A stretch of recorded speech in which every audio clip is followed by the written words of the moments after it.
is someone who has written against the wars, the criminal neo-colonial wars of the last 8 years consistently in The Guardian. He's writing week after week, exposing what is going on in Afghanistan. Please welcome Seamus Milne from The Guardian.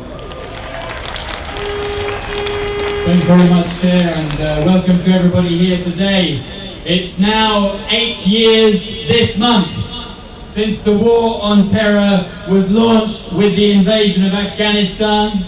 It was launched without any authorization from the United Nations, contrary to what's often said.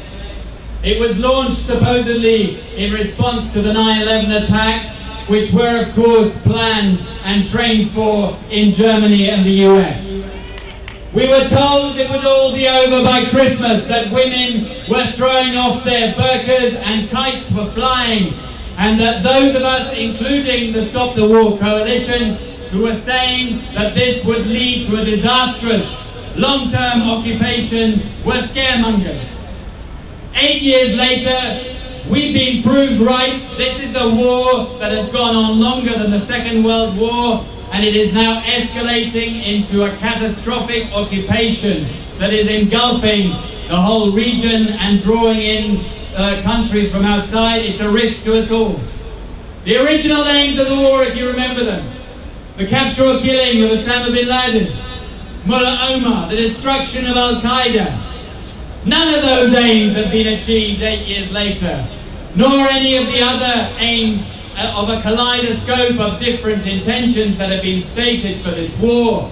That it's a war for democracy, to eradicate opium production, for development, to eradicate terrorism. None of those things have been achieved. Instead, the United States, Britain and its allies have brought back the warlords, intensified corruption, and spread the war to Pakistan. It's not surprising that on the ground in Afghanistan, the guerrilla resistance is increasing. At the same time, you have an increase of violence against women. Tens of thousands of Afghan civilians have been killed, and of course hundreds of foreign troops, including British troops. Now, you don't hear so much of this in the British media, most of which has turned itself into an instrument of war propaganda over Afghanistan, trying to whip up sympathy for the troops, to try and dragoon support for a futile war they now say will last for decades. Now, they will have you believe that this is the good war, that it's the noble war and cause of the 21st century, even that it's a war for civilization. Tell that to the hundreds of Afghans who have been sacrificed in attack after attack to protect American, British and German troops. And it's not working. People in this country will not accept the war. The opposition is hardening, and that's true in the United States, and it's true in Afghanistan. They want the troops out now. Because we know it's not a war for democracy.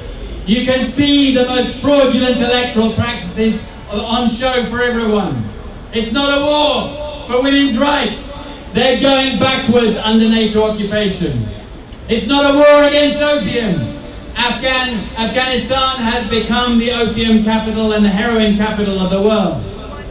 It's not a war to prevent terrorism here. The occupations of Afghanistan and Iraq are actually increasing the threat of terrorism around the world. It's a war to save Western credibility, to impose its will by force all over the Middle East, and that is something none of us have an interest in.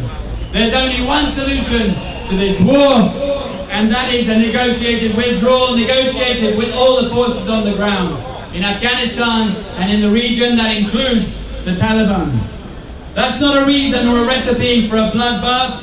It's a way out of the bloodbath that is taking place now. We've won the battle for public opinion in Britain and around the world, and now we have to turn that common and settled will into effective pressure to bring the troops home. Thank you very much.